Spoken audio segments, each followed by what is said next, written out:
We all know that feeling, right? You've got that big, important task staring you down, and just sitting down to start feels like this impossible mountain to climb. Well, what if you could change all that? Today, we're going to break down a simple 15-minute daily ritual that's designed to completely get rid of that friction and make starting your work almost effortless. I mean, how true is this? This is the little lie we tell ourselves, isn't it? I'll get to it tomorrow. We bank on this future version of ourselves that's suddenly going to be full of energy and inspiration. But as this quote points out, that magic burst, it almost never shows up. It's the perfect trap. So, this really brings us to the big question, the one we're going to unpack here. We all know what we need to do. The plan seems simple enough. Sit down, get to work. But why on earth is that very first step, just starting, so incredibly hard sometimes? Okay, let's dive into our first section, the daily procrastination battle. And really, this is a struggle that isn't so much about being lazy. It's more about these small mental hurdles that we bump up against every single day when it's time to do the hard stuff. This is the core psychological trick our brain plays on us. By pushing a task off until tomorrow, our present self gets this immediate hit of relief. Phew, pressure's off. But it's a total illusion, because the us of tomorrow isn't any better equipped to handle it. We're just kicking the can down the road.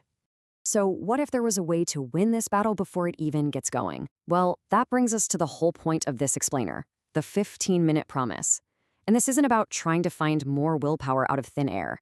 It's about using a simple ritual that makes willpower almost irrelevant. The whole idea behind this ritual is to create a kind of domino effect.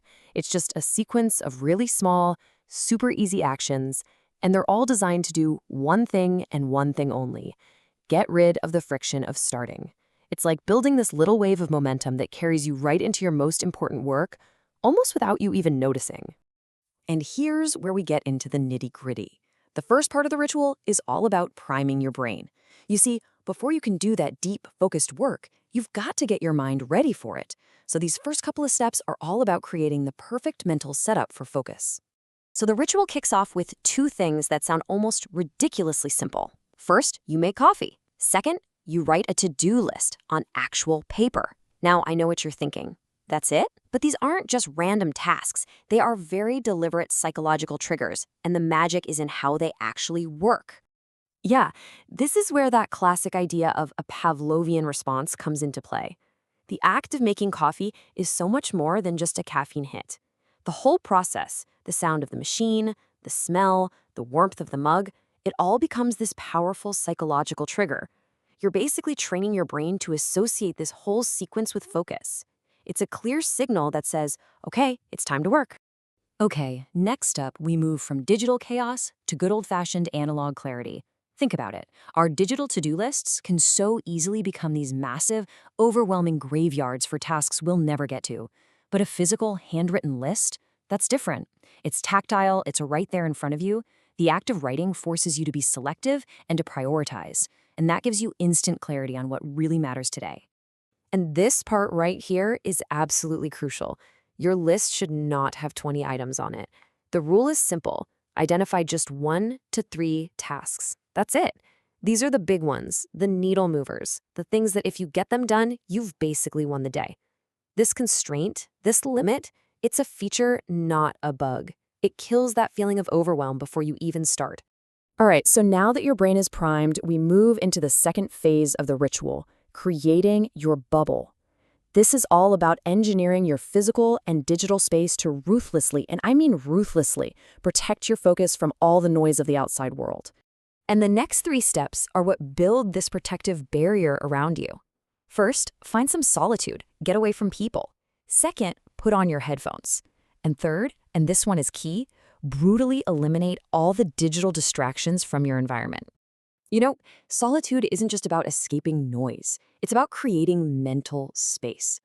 When your physical environment is still and quiet, it actually lowers the energy required to start something hard. It cuts down on all the external things fighting for your attention, which makes it way, way easier to drop into that amazing state of deep focus we call flow.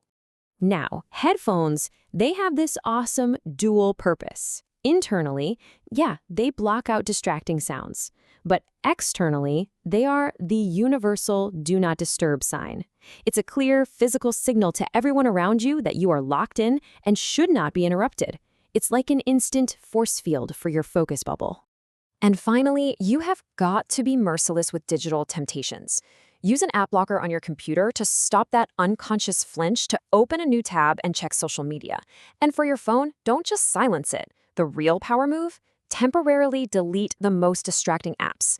This adds just enough friction to break that mindless habit loop. So, after all these little steps, we finally arrive at the payoff, the whole point of this entire ritual: momentum. This is where the real magic happens. And if you take one thing away from this, let it be this. There is no magic in any single one of these steps. Making coffee isn't magic. Writing a list isn't magic. The power is in the sequence. Each tiny, easy-to-complete action is a domino that knocks over the next one, building this forward motion that just becomes unstoppable. This quote just nails the end result perfectly. This 15-minute sequence isn't about forcing yourself to do the work.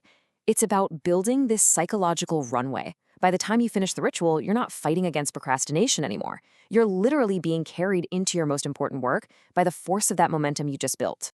And so that really leaves us with one final question for you. This exact sequence works wonders, but the underlying principles are universal.